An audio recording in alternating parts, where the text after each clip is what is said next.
Alors là, c'est le chat glouton. Il se promène un peu il faisait sa sieste.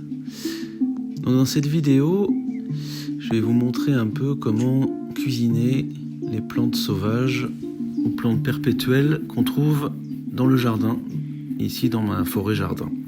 Ça, c'est de la ciboulette sauvage qui parfume très agréablement les salades en la coupant comme de la ciboulette, qui est vraiment une très bonne plante et ça se ressème tout seul. Ici, je vous montre un mélanchier, mais surtout le fameux chardon-marie, qui était connu comme légume au Moyen-Âge. Voilà, dans cette vidéo, je ne vais pas en cuisiner puisqu'ensuite j'ai oublié d'en ramasser, mais je vous en ferai dans une autre. Et il faut faire attention à ces picots, ces piquants là, qu'il faut donc, quand vous coupez les feuilles, il faut couper tous les piquants avant de le cuisiner. Ici, nous avons affaire à l'ail perpétuel. Donc vous mettez un bulbe au départ et en fait il en fait d'autres autour. Il fleurit l'été. La fleur est vraiment très belle. Un joli rose pâle avec comme des petits bulbilles dedans. Et je vous montrerai cet été. Et vous voyez, vous avez de quoi vous nourrir juste avec un pied. Vous pouvez en reprendre un peu.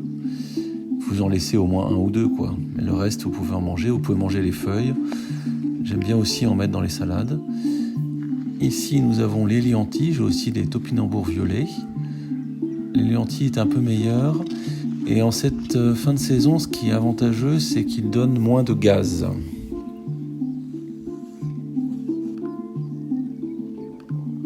Là, nous avons la poirée ou la carde, où je récolte aussi régulièrement les feuilles.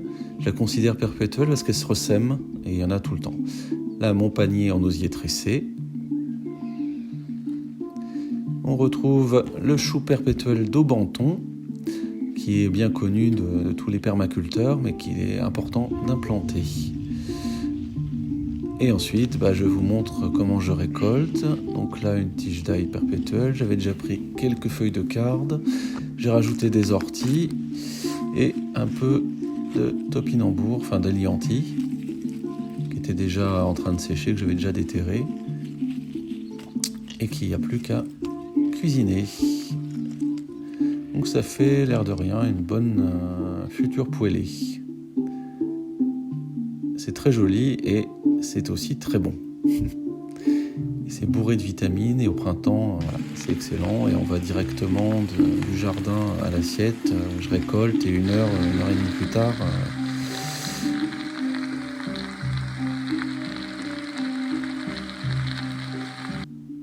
donc voilà pour cette courte vidéo.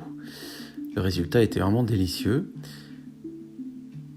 Donc je vais continuer à faire d'autres vidéos de ce type. Dites-moi dans les commentaires si cela vous plaît, si ça vous parle, si vous voulez que je vous montre tout un tas d'autres plantes que je peux cuisiner au fil de l'année.